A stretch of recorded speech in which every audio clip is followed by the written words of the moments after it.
The knock came at 6:40 in the morning, 3 sharp raps that I felt in my teeth before I heard them. I knew that knock. It's the knock of someone who has practiced sounding official. I padded down the hall in my socks, coffee not even started yet, and looked through the little glass lens in my front door.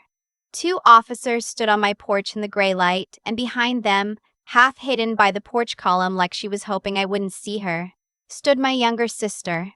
I left the chain on when I cracked the door. I don't know why. Some animal part of me already understood that whatever was about to come through that gap, I'd want a barrier against it. "Morning, ma'am," the older officer said. "Are you Cassidy Mercer?" "I am. We need to talk to you about your daughter. Is Bryn home?" And there it was.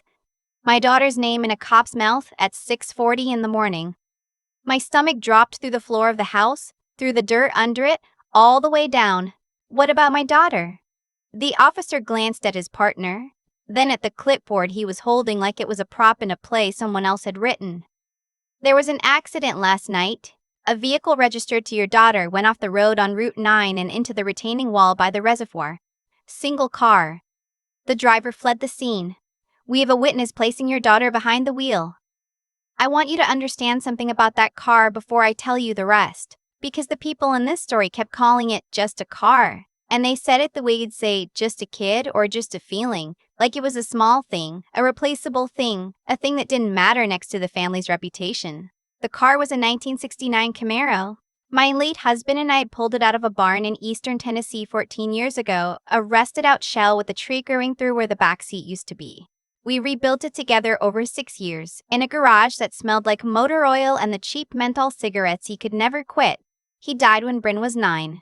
The last full year of his life, he spent most weekends teaching her how to torque a head bolt and listen to an engine the way you'd listen to a person's chest. That car was the closest thing my daughter had to her father's hands still being in the world. So when I gave it to Bryn for her 16th birthday, 2 months before that knock on my door, it wasn't a gift. It was an inheritance. It was a promise. And it had not been driven into a wall by my daughter, because my daughter, my brilliant, anxious, white-knuckle daughter, was so afraid of driving that she'd failed her road test twice on purpose by going 11 miles an hour through the whole course. She had a learner's permit. She had never once driven that car off our property. She got carsick in the passenger seat. But I didn't say any of that on the porch. I learned a long time ago that you don't show your cards to people holding clipboards. "Where is the car now?" I asked. "Impound. It's totaled, ma'am." "I'm sorry." I let that land. I let the grief of it land, separate from everything else, because that engine was my husband and now it was gone, and I would not let the rest of what was happening cheapen that loss. Then I looked past the officer to my sister, who had gone very still by the column. "Hey, Delia," I said. "You want to come inside?" My sister is the kind of beautiful that rearranges a room. She always has been. When we were kids, our parents used to introduce us as the pretty one and the smart one. And they thought they were giving us each something. They weren't. They were handing out a sentence. The pretty one got the spotlight and the second helpings and the benefit of every doubt that ever existed. The smart one got told she was lucky to have a sister who shone so bright and got asked gently, relentlessly, to dim herself so the shine would carry further. I dimmed for 34 years. I want to be honest about that, because this isn't a story about a villain and a saint. It's a story about a woman who finally stopped turning herself down. Delia came inside. The officers stayed on the porch.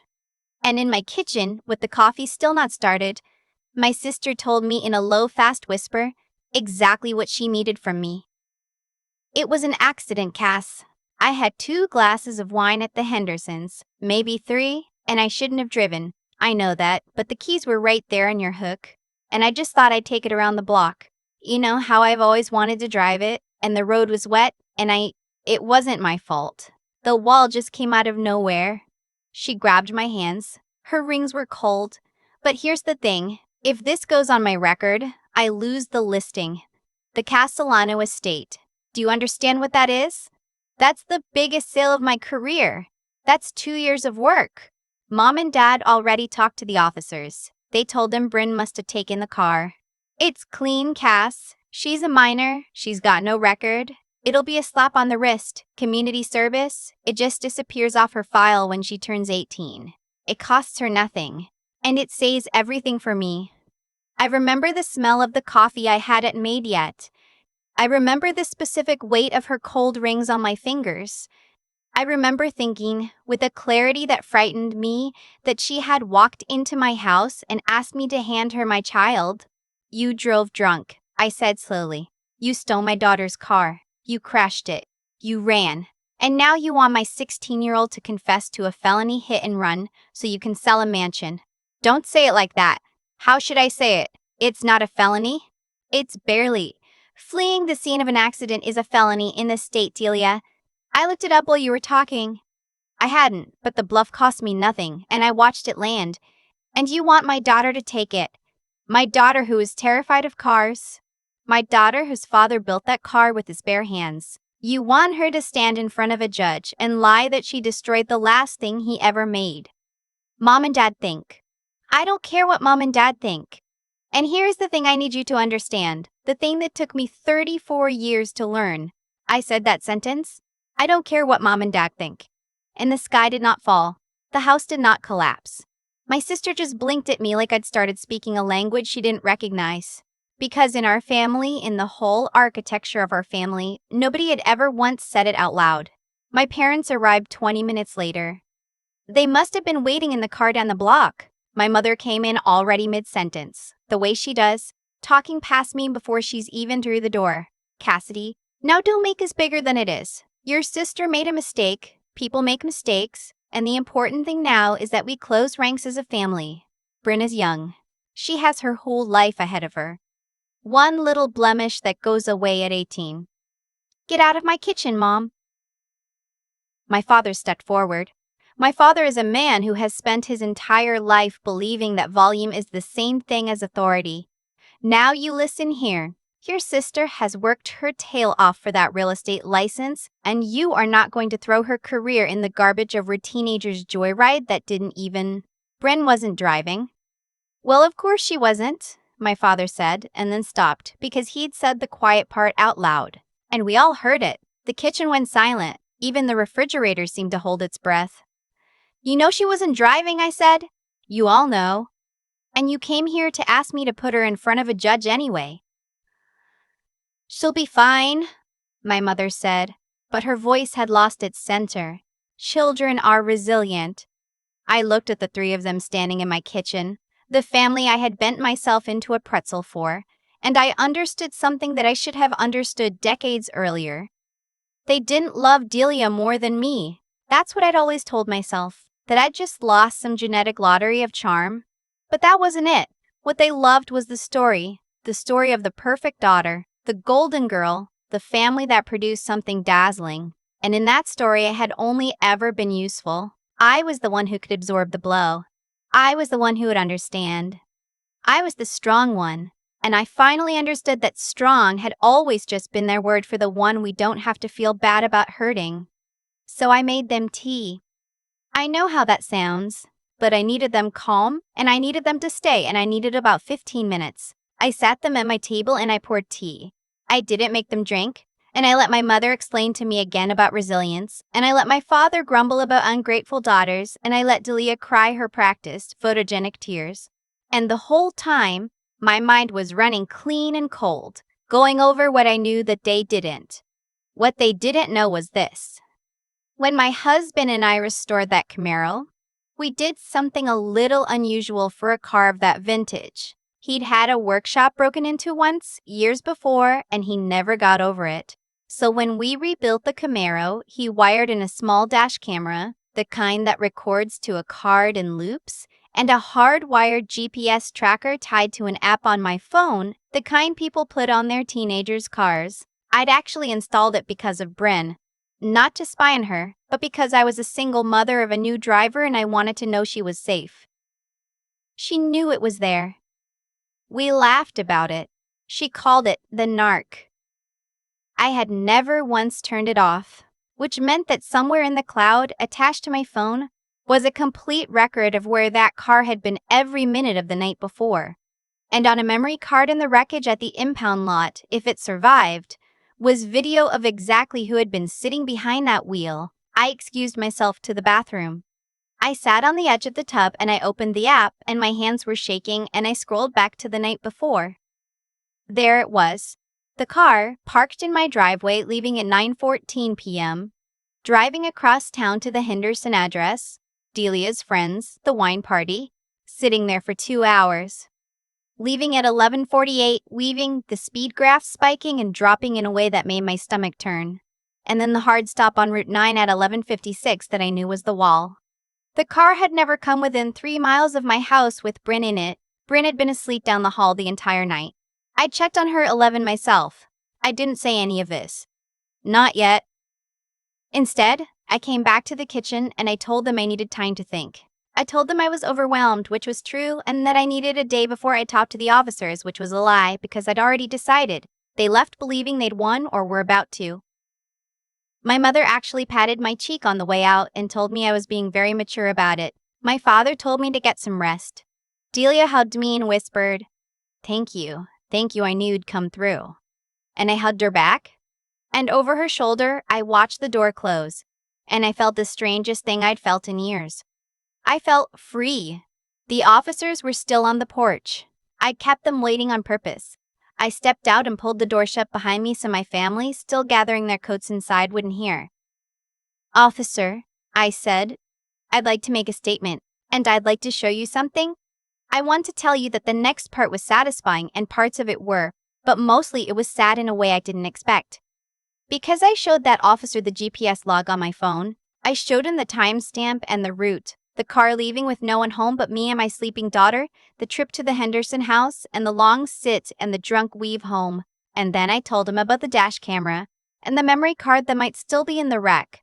And I watched his face change as he understood that the parents and the aunt who'd given a statement that morning had walked into a police station and lied, in concert, to put a felony on a child. "Ma'am," he said quietly, "you understand that what your family did this morning, making a false report, attempting to direct it at a minor, that's a crime. Several crimes." "I understand. You sure you want to do this?" "Once I write it down, it doesn't go back in the box." I thought about my husband's hands on a torque wrench, teaching a 9-year-old how to listen to an engine. I thought about my daughter at 11 the night before, asleep, safe, trusting that the adults in her life would protect her. Total unconditional. I said, "Write it down." They recovered the memory card from the wreck that afternoon. It was scratched but readable. The interior camera had recorded the whole thing. My sister getting into the car in my driveway at 9:14, alone, fumbling for the ignition, laughing at something on her phone. My sister at 11:48, eyes glassy, singing along to the radio. My sister at 11:55, looking down at her phone, looking up too late, the white of the retaining wall filling the frame. And my sister at 11,056, climbing out of the wreck, looking directly into the dash camera she didn't know was there and saying, to no one, the words that ended up playing in a courtroom 4 months later. Okay. Bryn was driving. Bryn took it. Bryn was driving. Just say that. She rehearsed the lie out loud, on camera, before she'd even left the scene. The fallout came fast, and it came in waves. My sister was charged with driving under the influence, leaving the scene of an accident, and grand theft auto, because the car was titled in Bryn's name and Delia had taken it without permission. My parents were charged with filing a false police report, and because they'd done it to redirect blame onto a minor, the district attorney added a charge I won't pretend to fully understand the name of, but the gist of it was conspiracy to obstruct. The Castellano estate listing, the one my sister had been willing to feed my child to a judge for, was pulled within a week. The seller's attorney read about the arrest in the local paper. My phone became a war zone.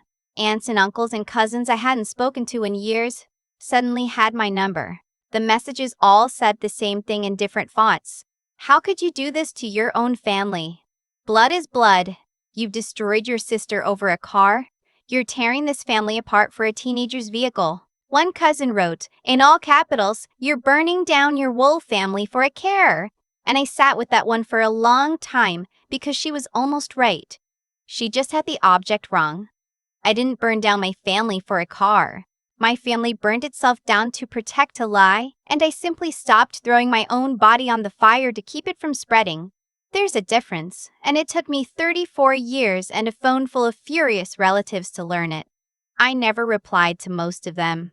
To the cousin with the capital letters, I wrote back 4 words. No, I saved my kid. She never answered.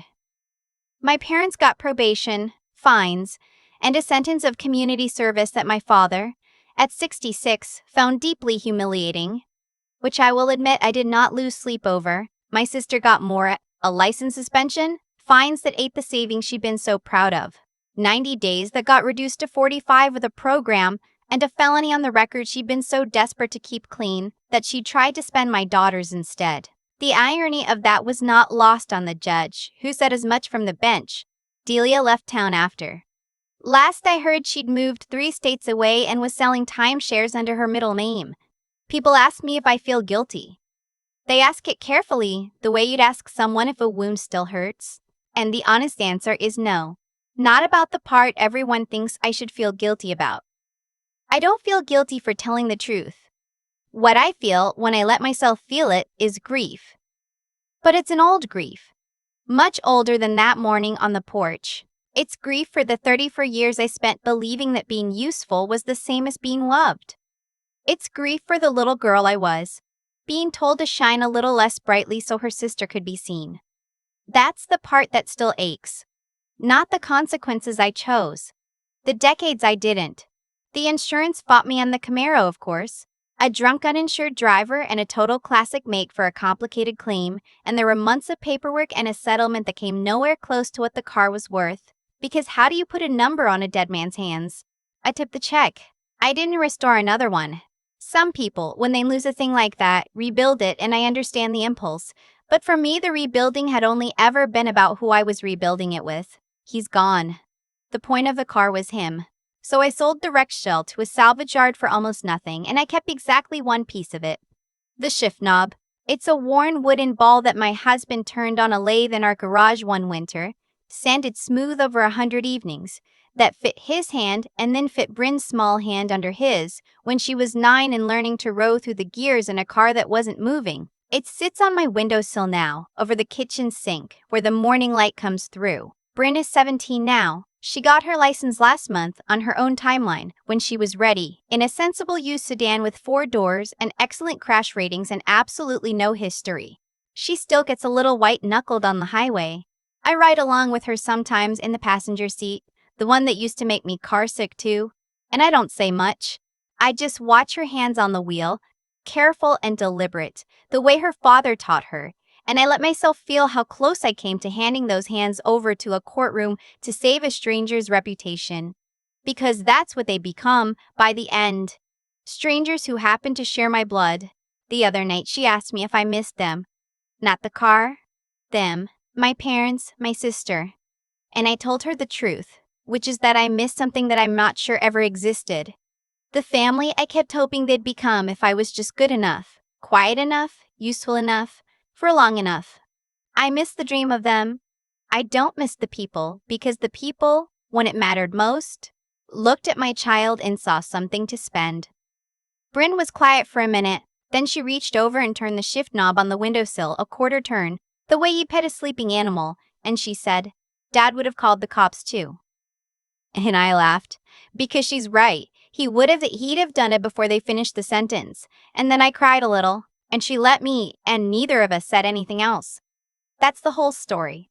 A car, a lie, a phone full of furious relatives, and a wooden ball on a windowsill catching the morning light. People want these things to end with a big speech, with the moment you finally tell everyone off, and I suppose I had a version of that on my porch, with 2 glasses of untouched tea cooling on the table behind me. But that's not the part I think about. The part I think about is quieter. It's the night before all of it, 11 o'clock, when I checked on my sleeping daughter and pulled her door shut, not knowing yet that by morning I'd have to choose between her and everyone I'd ever tried to make love me. It wasn't a hard choice. That's the thing nobody in my family ever understood. They thought they were asking me to make a sacrifice. They never realized that, for the first time in my life, they were handing me something easy. The wooden shift knob still sits on my windowsill, and most mornings I touch it before I touch anything else. It's a small thing, smooth and worn, and it holds more truth than the whole house my parents raised me in. Because here's what that morning on the porch finally taught me. The people who told me I was the strong one, my entire life were never paying me a compliment. They were assigning me a job, and the job was to absorb whatever they couldn't bear to feel themselves. When Delia got into that car drunk, when my parents walked into a police station and pointed at a sleeping 16-year-old, none of it was random. It was the harvest of 34 years of a family practicing the same habit over and over. Every time I dimmed myself so Delia could shine, every time I swallowed an unfairness to keep the peace, I was teaching them that there was no line I wouldn't let them cross. So of course they came for Bryn. Why wouldn't they? I'd spent 3 decades proving I'd pay any bill they handed me. Cause and effect is patient. It waits years sometimes, but it always collects. What saved my daughter wasn't luck. It was 3 things, and I think about them all the time now. The first is the simple refusal to call a wrong thing right, even when everyone you love is begging you to. There's no power on earth like a person who has decided they will not lie about what they saw. The second is the quiet kind of thinking that doesn't announce itself. I made my parents tea. I let them believe they'd won. I went into the bathroom and opened the GPS log with shaking hands, and I planned instead of reacting. The loudest person in the room almost never wins. The one who knows what's on the memory card and says nothing until it counts. That's the one who wins. And the third is the plain, unglamorous strength to follow through when following through costs you everyone.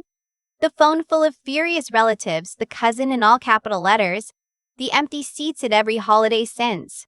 I chose those. I chose them with my eyes open, and I would choose them again. If you take one thing from Bryn and me, let it be this. Being kind is not the same as being a doormat, and protecting people is not the same as protecting their lies. You can love someone completely and still hand them to the consequences they built with their own hands. That isn't cruelty. That's the highest respect there is because it treats them as adults who chose. I didn't burn down my family for a car. I stopped lighting myself on fire to keep their story warm. There's a whole life on the other side of that decision, and it's quiet and it's mine. And a 17-year-old with careful hands on the wheel is driving straight into the center of it.